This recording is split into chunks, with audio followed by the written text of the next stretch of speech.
जिस दिन लाला का जन्म हुआ उस दिन आई नहीं, तू आज आई है, सब तो उसी दिन आके चले। पूतना ने बहाना बना दिया। पूतना ने कहा मैया मैं घर पे थी नहीं, मैं अपने मायके गई हुई थी, तो मायके में भी मैंने सुना कि आपके यहाँ लाला हुआ है, क्योंकि हमारे मायके वाले भी आए थे सब आपके यहाँ। ये उन दिनों की घटना है जब ब्रजमंडल की लड़कियां ब्रजमंडल में ही ब्याही जाती थी। उस काल में ब्रजमंडल की लड़कियां बस 84 कोस ब्रजमंडल में ही ब्याही जाती थी। 84 कोस में ब्रजमंडल है ना, तो उसी में ही, इधर उधर नहीं। आज भी ब्रज के देहातों में कहावत कही जाती है कि ब्रज की बेटी और गोकुल की गाय जब करम फूटे तब अलग जाए। ये पुरानी कहावत है बुजुर्गों की कि ब्रज की बेटी और गोकुल की गाय जब करम फूटे तब अलग जाए, नहीं तो ब्रजमंडल में। यशोदा जी को विश्वास हो गया कि हाँ दूर की होगी कोई बात, तो कहने लगी जब मैं अपने मायके से घर आई ना, तो फिर हमारे वो कहने लगे कि तू भी चली जाए यशोदा जी के यहाँ, बधाई दे। वो जानते हैं ना आप सब वो किसको कहते हैं? नहीं जानते? वो हमारे यहाँ पति को बोला जाता है और बैल को भी वो बोला जाता है। क्षमा कीजिए, पति को भी वो बोला जाता है। पत्नी यही कहती, वो कह रहे थे, वो बता रहे थे, वो आएंगे फिर बात हो पाएगी। तो हमारे यहाँ पति को भी वो बोलते हैं और बैल को भी वो बोलते हैं, और बैल और पति दोनों का एक ही हाल रहता है बेचारों का। बैल बेचारा जीवन भर किसान का बोझा ढोता रहता, जीवन भर सुबह से शाम तक किसान का बोझा, और पति भी बेचारा पूरे गृहस्थी का बोझा ढोता रहता जीवन भर। तो इसलिए मैं आज आई हूं। मैया को लगा शायद सही कह रही होगी, तो मैया ने कहा ठीक है, कम से कम अपना समझ के आई तो सही, लेकिन सुन, आई अपने आप है, जाएगी तब जब मैं भेजूंगी। मेरे पतिदेव ना मथुरा गए हैं, जब आएंगे तो तेरे लिए गहने कपड़े मंगवा के दूंगी, क्योंकि जो आई बधाई देने उन्हें गहने कपड़े हमने दिया है। अपने आप ही यशोदा जी ने बता दिया कि मेरे पति घर पे नहीं। माताओं की आदत होती है, बस थोड़ी देर खड़े हो जाओ, राधे राधे कर लो, तो सारी जन्म कुंडली अपने आप ही बता देती है, पूछना नहीं पड़ता है। महाराज ये बिजनेस है, ये व्यापार है, हमारे पति ये करते हैं, बेटा ये करता है, सब धीरे से एक बात और कह देती है, महाराज बहू का स्वभाव थोड़ा ठीक नहीं, कोई मंत्र वंत्र बताओगे ठीक हो जाए। धीरे से हम ठीक हो जाए, बस सब ठीक हो जाता है। हम खुद ठीक हो जाए, कहीं ना कहीं हम ही गड़बड़ हैं, इसलिए सब गड़बड़ है। हम खुद ठीक हो, सब ठीक हो जाएगा, किसी मंत्र वंत्र की जरूरत नहीं पड़ेगी, हम ठीक हुए सब ठीक। तो यशोदा जी ने अपने आप ही बता दिया। एक कमजोरी है माताओं में थोड़ी सी, अपने आप ऐसा बता देती हैं, तो अपने आप ही बता दिया। पूतना तो और प्रसन्न हुई, अच्छा इसका पति भी घर में नहीं है, ठीक है, अच्छा हुआ इसने मुझे बता दिया, अब तो कोई चिंता नहीं, घर में अकेली है। कहा यशोदा जी ने कि लाला मेरा बड़ा नटखट है, या को थोड़ी देर तू गोद में संभाल ले और मैं तेरे लिए जलपान ले आऊं। उतना तो यही चाहती थी। उसने कहा हाँ मैया लाओ मुझे तो। भगवान पूतना की गोद में आ गए। यशोदा मां भीतर चली गई और अब पूतना ने विष भरा स्तन, कालकूट विष लगा रखा था, वो स्तन भगवान के मुंह में दे दिया। भगवान ने पूतना के स्तन को अपने मुंह में ले लिया और दोनों हाथ से पकड़ लिया। अब भगवान पूतना का प्राण खींचे उससे पहले आंखें बंद कर दिया। भागवत जी में लिखा है कि भगवान ने पूतना पर दृष्टिपात नहीं किया, आंखें बंद कर लिया, आंखों से पूतना को निहारा नहीं, देखा नहीं भगवान। परीक्षित महाराज ने पूछा जी क्यों नहीं देखा? सुखदेव जी कई कारण बताते हैं। पहला कारण, पूतना राक्षसी है। भगवान विचार कर रहे हैं, अपने भाग्य को भगवान देख रहे हैं, अपने आप से भगवान कह रहे हैं मेरे भाग्य की विडंबना तो देखिए। रामावतार में भी सबसे पहले मेरे सामने राक्षसी आई थी, उसे मारना पड़ा था, कोई राक्षस नहीं आया था। और ये कृष्णावतार में भी सबसे पहले राक्षसी ही सामने आई, इसको मारना पड़ेगा, कोई राक्षस नहीं आया। ये क्या चक्कर है? रामावतार में भी राक्षसी सामने पहले आई, कौन आई? हाजी हाजी लाड़का, ठीक कह रही माता जी, पक्का है ना? हाँ जी, क्या कह रहे हैं आप? ताड़का ही आई ना। रामावतार में सबसे पहले ताड़का आ गई राम जी के सामने, और यहां पूतना आ गई। तो भगवान विचार कर रहे हैं दोनों अवतारों में राक्षसी मिली, इसलिए आंख बंद कर लिया, अपने भाग्य को देख रहे हैं। दूसरा कारण ध्यान दीजिए, पूतना बाल हत्या करके आई है, अनेक बच्चों को मार करके आई है। भगवान ने आंख इसलिए बंद किया, भगवान बताना चाहते जो बाल हत्या, भ्रूण हत्या, गर्भपात करता कराता है, मैं उसे देखना नहीं चाहता हूं, इसलिए भगवान ने आंख बंद कर लिया। तीसरा कारण, पूतना कुभाव लेकर आई है। भगवान ने सोचा अगर मेरी आंखें पूतना से मिल गई तो पूतना का स्वभाव बदल जाएगा। मम दर्शन फल परम अनुपा, और जीव पाव निज सहज स्वरूपा। तो इसलिए भगवान ने आंख नहीं मिलाया। चौथा कारण सुखदेव जी बताते, भगवान विचार करने लगे कि मैं पूतना की गोद में, पूतना का स्तन मेरे मुंह में, इसका मतलब यह है इसने गत जन्म में कोई बहुत बड़ी तपस्या किया। भगवान जिसके गोद में आ जाए कोई मामूली बात है क्या?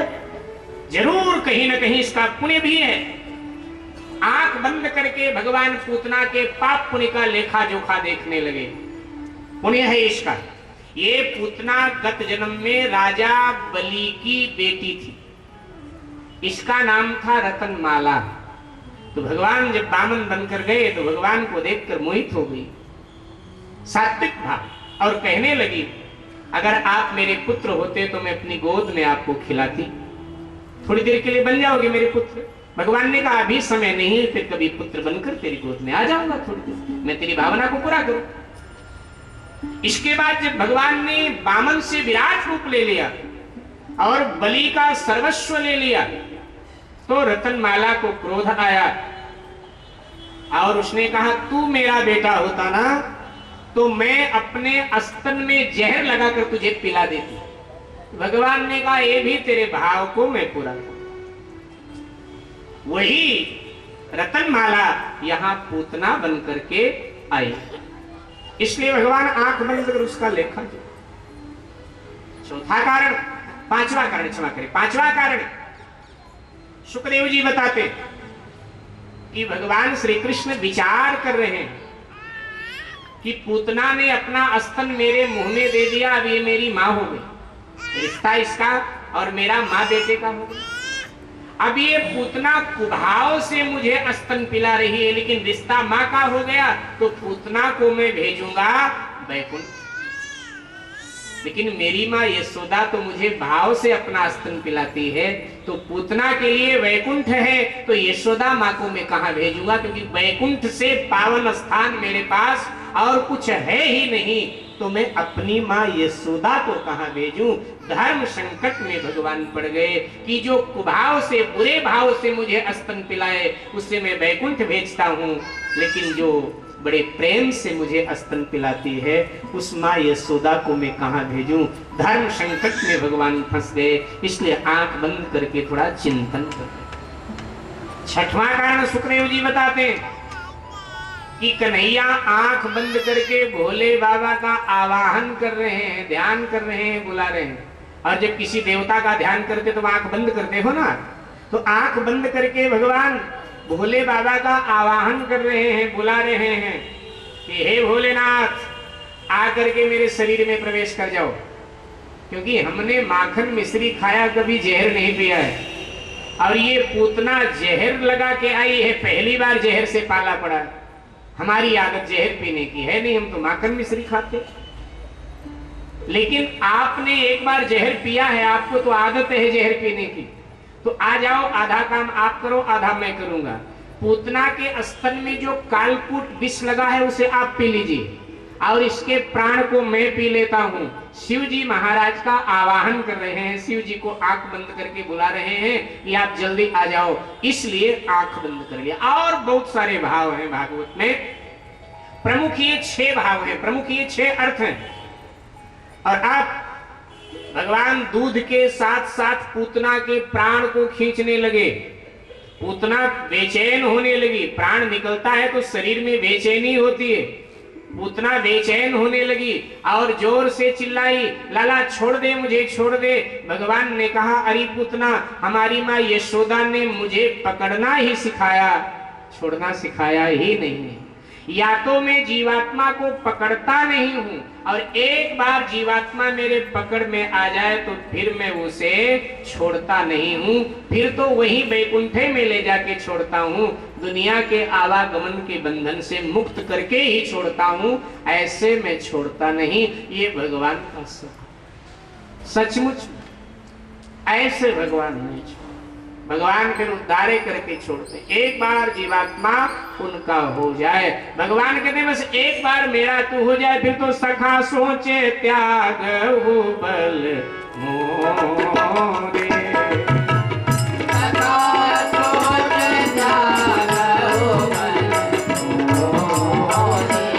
भगवान का आश्वासन है, तू विश्वास कर मुझ पर, अब तू मेरा हो गया है, चिंता मत कर। ऐसा था सोचे त्याग हो बल मोरे, ऐसा सोचे त्याग हो बल मोरे। शब्द विधि घटक काजे में मोरे, सब विधि घटक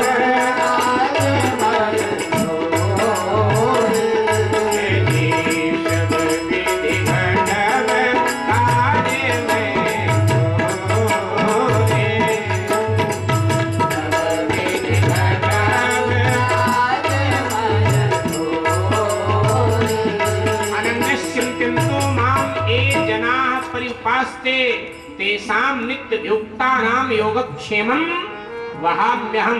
भगवान कृष्ण पहली पंक्ति जो गाई वो भगवान श्री राम ने कहा है, और दूसरे जो श्लोक बोला ये भगवान कृष्ण ने। आशय दोनों का एक, दोनों का आशय एक। भगवान कहते एक बार बस तू मेरा हो जाए, फिर मैं छोड़ने वाला, बल्कि योगक्षेमम वहाम्यहम, मैं तेरे जीवन के भार को ढोऊंगा। और भार कौन ढोता है? सेवक।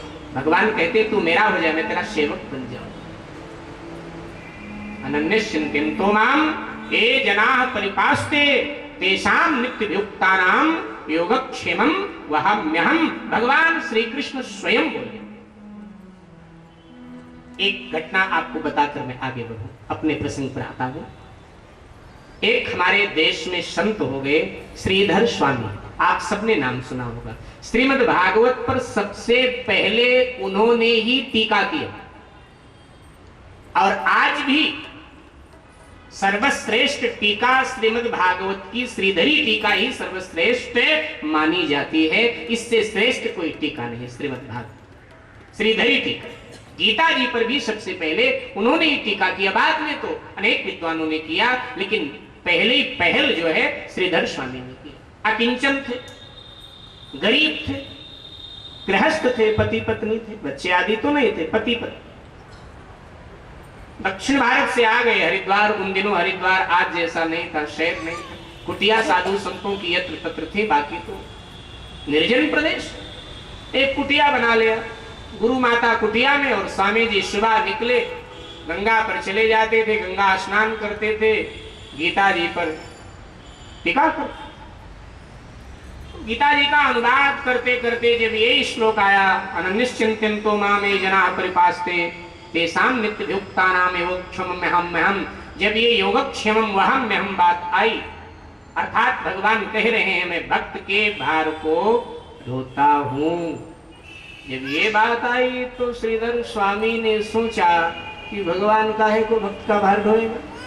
अरे भला कोई नौकर है क्या भगवान? भगवान तो भगवान होता है, सारे संसार का मालिक, और एक भक्त का भार ढोए। श्रीधर स्वामी जी ने सोचा ये बात समझ में नहीं आ रही।